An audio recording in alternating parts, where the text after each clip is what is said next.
Hello, and welcome to the Fantasy Rewind podcast. I'm your co-host, Dylan Stoll, and I'm joined as always by my friend, Michael Whitford. It's the sound of her wings. So today, we are talking about the Sandman, episode 6, The Sound of Her Wings. So, before we dive into this episode here at all, just going to go through the typical reminders here, where if you want to reach out to the show, you can do so by getting at us on Instagram, at Fantasy Rewind Pod, on Twitter, at Fantasy Rewind, or getting at us through email, which is fantasyrewindpod@gmail.com. We look forward to hearing all your questions, your comments, what you're thinking about Sandman, any other fantasy topics you want to cover, or just to chat. Alright, so now, getting into episode 6, The Sound of Her Wings. Mike, what were your overall thoughts on this episode?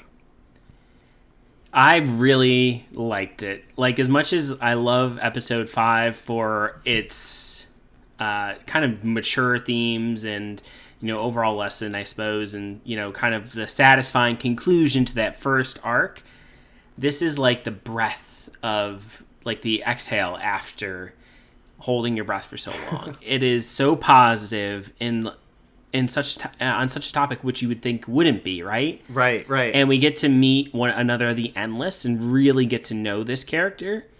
And I just felt that they knocked Death out of the park, which is who we meet in this episode, The Sound of Her Wings, The Sound of Death's Wings. But they knocked her casting out of the park. She did a fantastic job. Really stayed true to the source material in that character, and I think they dug into her a bit more in some really great ways. Yeah, what were your thoughts? I couldn't agree with you more. I thought that this episode, for everything that episode 5 was, this was like the antithesis of episode 5. Mm-hmm. You're right. It was that calm after the storm, but not in a way that was uninteresting. It was in a very different way that sucked you right in, made you feel for everybody you saw dying. You're just like, oh my god. I'm sitting there watching this episode and my eyes just like tearing up when I see the baby die. And I'm just like, oh man. But yeah, I thought that the actress they had playing Death, she did a fantastic job. I instantly fell in love with her. She was awesome. Oh yeah, she's so likable. So likable. And I gotta say though, like, this episode really felt like 2 episodes crammed together into one. I know. I didn't even talk about the second half of it. Yeah. So, like, we'll get there. I know, we will. It really did. And if anything, if I have one complaint, that might be a little complaint, because it really did feel like 2 separate, like, half-hour episodes that they smushed together to try to make fit together. And they really didn't. They were so different from everything. They were. It was not mad about it, but it was not as good of a transition as I was expecting and what we've been seeing so far with the blending of multiple stories. It really kind of was like the baton handed off. Like, it was almost, it was all about an episode with relationships with Dream. So you have his sister's relationship with Dream, and like him kind of getting back and getting fresh perspective on his job and his purpose again, which I thought was really needed because, we'll talk about it more. But I loved their conversations, and I just thought that was so great. And then it handed off into his budding relationship with a human, and maybe also why he had started to shift over the years, and now finally realizing that this mere mortal at one point, 200 years ago or 150 years ago, who he would not have been friends with, is now calling him a friend and seems to be more personable. And so you do kind of get to see that transformation of Dream in a really neat way. Yeah, and I definitely. think that's kind of what they were trying to get across. I agree that the transition wasn't super smooth, and it did feel like 2 separate episodes, but at the same time, the theming really did kind of unify it in that aspect. The theming of that relationship with Dream, like you said, that did combine them. Could have been a little less apart, I know. But yes, but I don't know how you would have, because I wouldn't have wanted them to break up the time with. I agree with you. His sister, and so I think this was really the best way to do it. And I really applaud them. I wouldn't have thought to take that second sequence and tack it on to the end of this comic, because really, Agreed. We were talking, this is two separate comics. One from the trade paperback 1, and then the second one from like the end or middle of trade paperback 2. Yeah. So they really did a nice job of being like, you know what could be a good progression here? Oh, let's connect it to his friendship with this mortal who at first he just thought was interesting and whatever. Like, he's just here to explore this mortal, and he thinks he is so smart and he's above like this human. And then as he gets to know this man over these countless hundreds of years in these like one-off meetings, like he starts to like him. But at first he can't even admit that. Right. All right, so there we go. So all in all, general thoughts are that we both liked this episode. It was very intriguing and very different from what we've seen so far in the Sandman series. So moving into what this episode actually entailed, why don't you walk us through this, Mike? Yeah, so we go, we open up to Dream. He's in a park and he's feeding pigeons. You know, the classic, I'm mopey and depressed, so I'm going to go feed some pigeons in the park. Whether that's Mary Poppins, which was referenced, Michael Scott in The Office, throwing slices of bread and fruit. Like, he's just sitting there feeding these pigeons, and he makes a miraculous catch of the ball, by the way, which I thought... Oh, right? That was really nice. Yeah, really cool effect there. But then you have this woman show up. She sits down next to him, starts talking with him, which is kind of odd. And we find out later she's Death. I just want to bring that right out so we've already said it. I just want to be able to talk about it. Dream seems upset. And when he's talking with Death, he talks about, and I might jump around a little bit here because really we go through Dream being upset and Death trying to get it out of him, and finally is like, hey, you want to come with me on my job? I have, some of us have to work. And he's like, yeah, sure. And then they visit different households. And I thought the first one, when they went and saw the old gentleman playing the music. Yeah.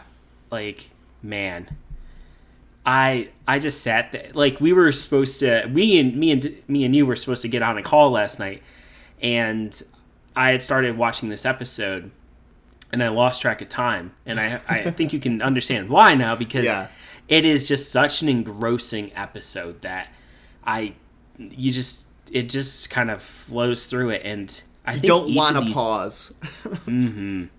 Each of these death scenes were so impactful because it showed, one, that Death had to take people from all different walks of life in all different situations. Yeah. And it's not that she didn't care or didn't feel upset, but that she understood that her job was important and her purpose was to help these people move on to the next step in their journey. And they're very ambiguous with what that is, which is a representation of the comic, because I mean, Neil, like we've said before, he tries to not cater to, but like he tries to represent all different religions and creeds, and he leaves the afterlife as this sort of very ambiguous thing because it sort of depends on what you believe. I thought that was really well done in this, and I go back to that first scene though with that old gentleman when they're talking, and it weird, as sad as it kind of was, it would just it was done in such a good way that it was positive throughout. Like, this is a positive experience. You've had a full life, and now it's your time to move on. And the gentleman just accepted it and flew with her. So just talk to me, Dylan, about some of those death scenes and what your thoughts were on them, because I've been talking about it, and I could talk about it for a while. So I just want to come back to that first when you were talking about the old man with his violin playing that. Like, that scene there definitely was a little jarring because of, like, how moving it was, I thought. Like, you watch it, it's this sweet old man playing this violin piece that Dream hasn't heard in 200 years or something like that, I think he said. And, like, the old man was so just, like, accepting of the fact, and Death was so nice in the way that she's like, yes, you can say your final prayer before I take you, and he just accepted it and moved on. But then you go from that situation, like you said, you you kind of get like a big broad stroke of the brush and seeing that death impacts everyone, no matter what stage of life you're in, no matter who you are. You had the gentleman who drowned in the lake or the ocean, river, I think. The river. It felt like a river. So yeah, the gentleman on that his drowned honeymoon. there. On his honeymoon, and it's like, I'm sorry, like it's your time to go. You know, Yeah. there's no arguing, there's no fighting. It's just Sorry, but it is what it is. It is, yeah. And then you have the next one there, I think, was the baby. And that one there was so sad because, like, you saw the baby just, like, giggling. That's all you got. Yeah. She's, like, even said that to him. She's like, oh, I'm sorry, little one. You know, this is all the time that you get. And then took the baby. And I'm really glad that they didn't, like, have an After Effects scene there. Because I think it would have ruined it. It would have ruined it. Yes. I'm glad you had the same thing because I was dreading the mom walking in me and us too. getting her. I was like, we don't need this. No, you started, like, you can even, like, I think hear a little of my voice now. I'm getting a little choked up. Like, you can even, like, you could hear her a little bit, like, starting to, like, call out to the baby and talking to the baby and everything. But, like, then, thank God, like, it moved on. Then it moved on to the kid that was shot on his bike and everything. Yeah, and then I think it was his skateboard. Yeah, it was a skateboard. But then comes full circle back to the dude that was park. there at the beginning in the park, and he's like, "Oh, I was this close to getting hit by the car. Did you see that?" And she's like, "Come with me." And I'm gonna go show you. Yeah, I'm gonna go show you how close you actually were. But like, what my overall feeling was about all these different scenes there is it did show that death impacts everybody. It shows like the conversation between death and dream that death is a part of life. You can't have life without death, and that like. Death finding her purpose in guiding somebody through this scary situation, you know, doesn't have to be a scary situation. It can be a positive experience for them, and just like the way that she was there, be there with a smile and a friendly face. Exactly. Yeah. And I think too that's really important for Dream because he talks about how he, you know, after he was captured, the only thing he was thinking about was vengeance. And you got to think about this. This is the first time in Dream's probably existence that he's been impeded from doing what he's wanted to do when he's wanted to do it, and his duty, which we know is very important to him. And so when he's captured, he's silent the entire time because all he's thinking about is, when I get out, I'm going to make all of your lives the worst things possible. And he really, like, one, it's kind of robbed Death, kind of robs him of that a little bit with Robert Burgess, and he finally finally gets all of his items back after he's released, and that vengeance and that desire to make everything right, it wasn't enough. It's not as satisfying. And I think so much, like, we could just, like, a lot of people would probably just gloss over that, like, oh yeah, whatever, let's keep going on the next episode, but that's so important because he may have never had something like that before. He may have never had a big purpose. I'm going to get vengeance. Like, I am going to do this outside of doing his job. Like, I'm going to create dreams and nightmares. And so that probably was such a new experience for him. And you kind of got that sense there. And then for it to not be as satisfying and then all of a sudden gone. And he's just like, well, I don't have a purpose outside of my function. And then this conversation with Death where she's like, your purpose is your function. Right. Like, you're an anthropomorphic being. There you go. Says. Nice. Yeah. Which is the personification of emotions, feelings, or, you know, concepts like that, giving them human qualities. It's just, I was, you know, that first part of that episode, gold. If they stopped there and that was the end of the series, I would have been mad. I would not have been mad either. Hold on. Like, end of the series, I don't know. Well, sorry. Even if it was the end of the series, honestly, like if they were suddenly like, no more, we would be so upset because theirs was freaking great. But thankfully, it is not the end of the series. And actually, if you're good with Death, we can move on to... Yeah, I'm good with Death. I think we can move on to the second part. So the two comics that this episode pulls from, it is The Sound of Her Wings, which Mike mentioned is in the first trade paperback, and then also Men of Good Fortune, which is in the second trade paperback, The Dollhouse, Part 4. is where this one is taken from. So yeah, go ahead. Let's dive into this part. Yeah. So this is where I don't remember his name. If you could pull that would be fantastic. Sure. Death is getting pulled into a bar by his sister. Dream is getting pulled into a bar by his sister Death. And you can even tell back then, like, because this was hundreds and hundreds of years ago, because Death at the end of her segment with Dream is like, don't you have an appointment to keep? And he's like, oh yeah, I got an appointment to keep. And this is setting up to find out what that appointment is. And so they're going into this pub hundreds and hundreds and hundreds of years ago. And Death is very much the same. Dream, if anything, is more somber and just like, why are we here? This is a waste of time. She's like, oh, it's important to know the people that you serve or that you're catering to, which I, like, agree with her completely. If you want to do a good job at something and you work with people, you need to know the people, right? I mean, that just makes sense for both of us who work with humans as part of our job. If I don't know the people I'm trying to serve or interact with, then I cannot be successful. Agreed. And a lot of times I think that's sort of thrown to the wayside by some jobs that don't have to deal with that. Anywho. So the guy's name is Robert Gadling. Yes. This is a really cool... I'm so glad they brought this in. So they go into this pub, and Death's like, oh, she's like they both get like a penny beer. She's like, ooh, this is terrible, but like seems excited about it.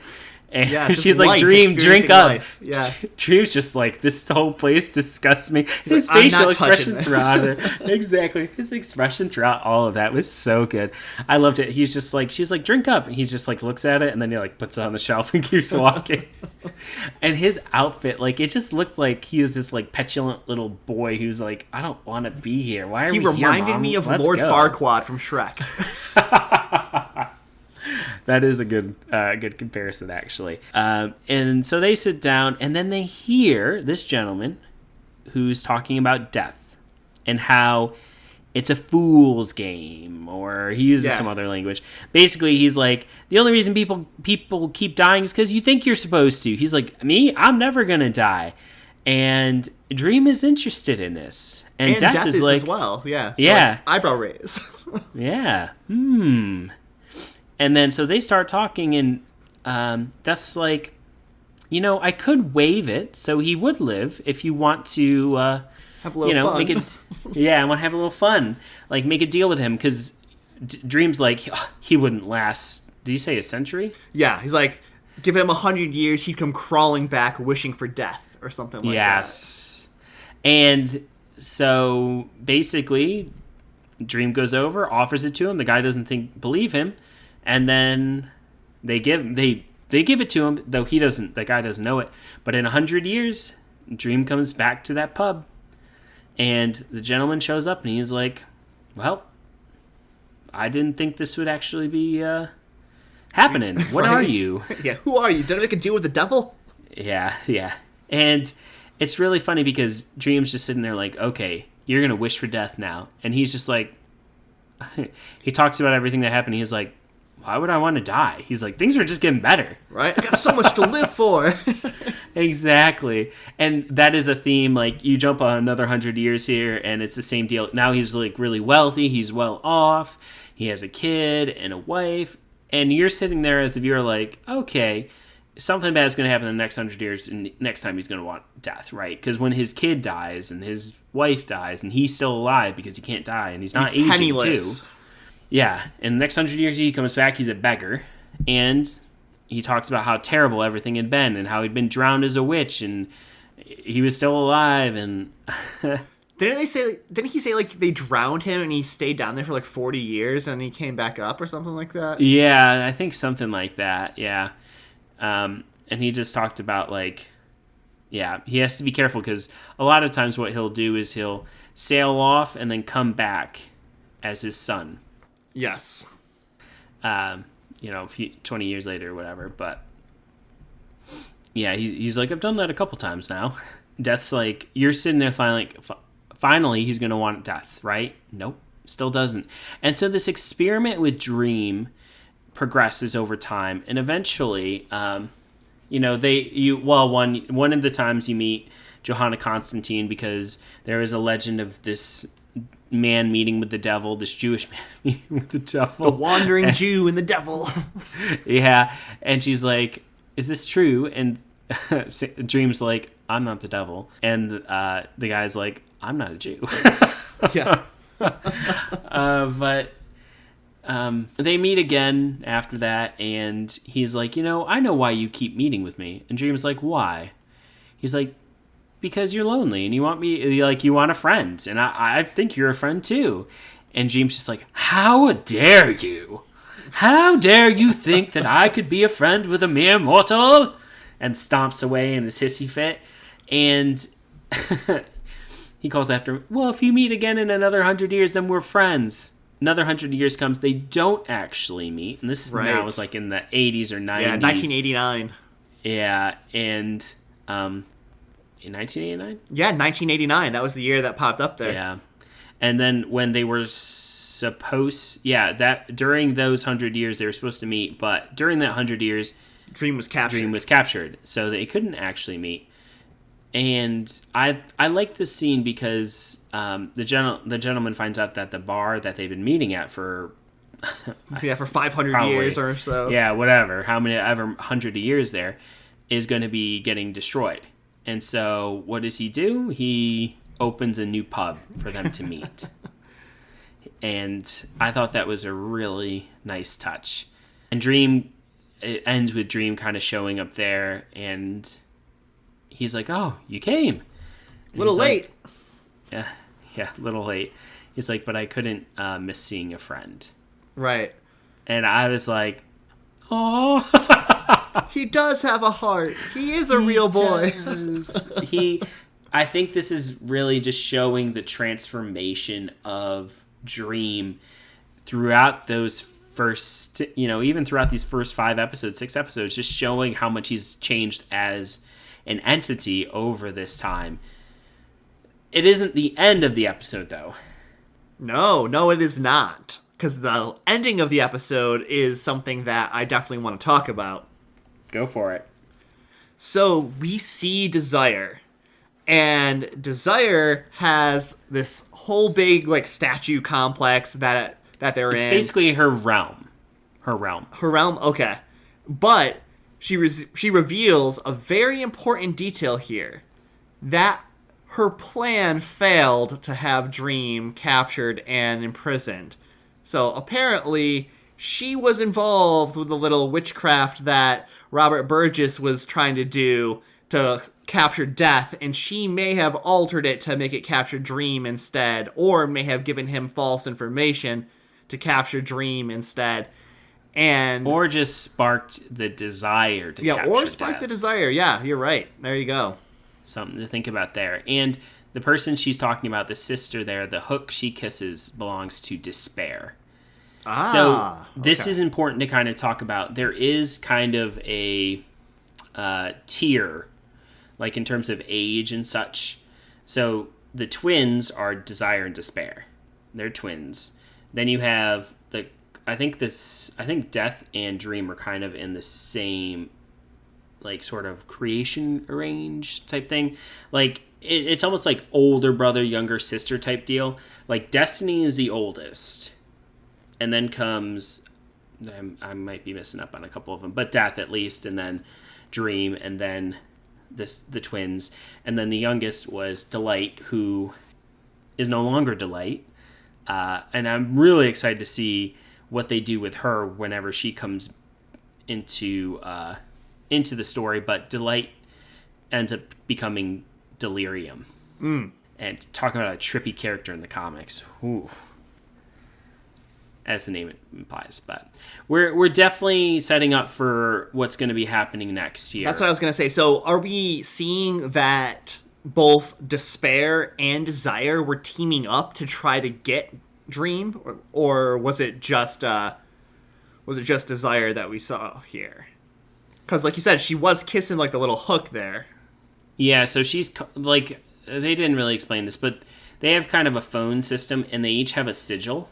And so it's an item, and they can kind of call each other by doing that. Like I'm in my hall, and I call on you. I'm holding your sigil, whatever they say, and that's how they like almost like video call them. Okay. Each other. So. But yeah, I'm interested to see like what plays out over the back half of season 1 here, with Desire kind of revealing herself to be more of this behind the scenes villain that we haven't been getting to see much of, and have just been getting like a little sneak peeks here and there at the end of a couple episodes so far. Yeah, I'm excited to see as well. They could go in so many different directions. Like I've told you, there is kind of a main storyline that I think they will stay true to, but there's a lot of like side stories that they can kind of sprinkle in like they did here. And because one thing we didn't mention was that while Robert Gatling was doing his whole immortal meet every 100 years with Morpheus type of deal there, Morpheus never told him his name, first of all. And we did get to meet a familiar literary person, William Shakespeare. And that actually leads into another storyline that is important in some ways. It's not like super important, but like it layers into everything else that builds until the end. So it'll be neat to see if they kind of take off in some of these other directions. And I was actually just reading an article last night about the writing team. They haven't gotten a greenlit for season 2 yet, which I think is only a matter of time, honestly. Yeah, I think it's how inevitable. Successful the show's been. But they've already started kind of getting writing rooms together and doing some preliminary writing and stuff. So hopefully we'll get some news on that soon. Awesome. All right, so just final thoughts again, wrapping up here on episode 6, where you feel like it kind of falls within the pantheon of our episodes so far, or what are your just overarching thoughts? I think 5 so and far? 6 would be my favorite. And I don't think I can move them. I think because they both they're both good in such different ways. I just want to put them together and just like they're that. Mine. They're my favorites. Yeah, they are. So something right now. Something else we can announce right now, I guess, is Mike just did a thing. So, Mike, do you want to tell everyone about your thing that you just did? Yeah, so we just, if you guys didn't notice, our logo has been revamped. We got a graphic designer to kind of do a new logo for us, and it's been that way for a couple months now. It caused us some issues, actually, with our podcast feed and stuff, but you all don't need to worry about that. We got that fixed finally, but I ordered some stickers, so we will have some really neat stickers. I'm excited once we get those in. Be taking some pictures and posting them on our social media sites. And if you guys write in, ask questions, whatever else, like, we want to send something back to you guys as a thank you. So we'll send you guys a sticker. Really excited again to share those, and so. Talk to us. Let us know what your thoughts, feelings, and perspectives are on these different things, and we'll be sending you stickers. All right, but with bribery. that... We're not above bribery here. We're not above bribery, no. All right. With all that, though, we'll get out of here. So we hope you guys enjoy Sandman. Hope you guys enjoy the show here. This is Two Nerds signing off. See ya. Goodbye.